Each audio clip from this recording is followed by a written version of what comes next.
Hello, different background. I'm kind of working on something right now.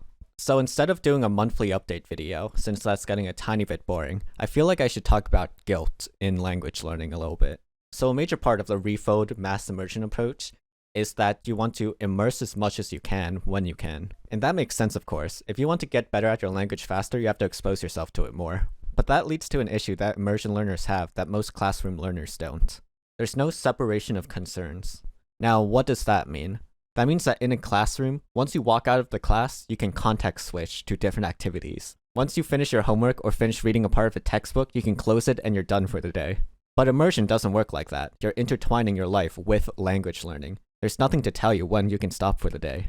Of course, that's a good thing. Language learning is a lifelong process, and incorporating it into your ordinary life is a way for you to progress even if you think you aren't. But it can also be a curse. I was reading a book the other day, and the entire time I was reading, I kept feeling a tinge of guilt that I could have been reading Japanese instead. I then had to stop and think to myself, why do I feel guilty? I was enjoying reading a book that I personally selected. The book didn't have a Japanese version, and even if it did, I don't think my Japanese is good enough to fully comprehend it. But still, I felt guilty. But that's stupid. I shouldn't feel guilty about living my life. Unless you're pursuing your language as a career or it's going to play some major parts in your future, it's just a hobby. Maybe a very serious hobby, but it's still a hobby. Some people can immerse 24/7 with no problem. But me? Sometimes I like to sit in silence, and sometimes I like to watch Western YouTube videos.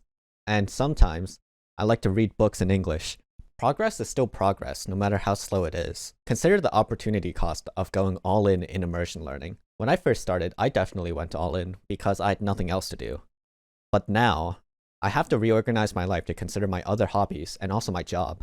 I'm definitely not going to be the fastest when it comes to reaching fluency, but at least I can stop and smell the roses. Society is always telling us to be productive and to never waste any time. I mean, look at my shirt.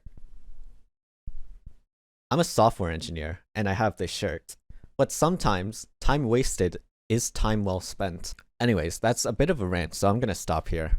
I haven't painted since last year, so I'm gonna work on this a little bit. I'll catch you guys next time.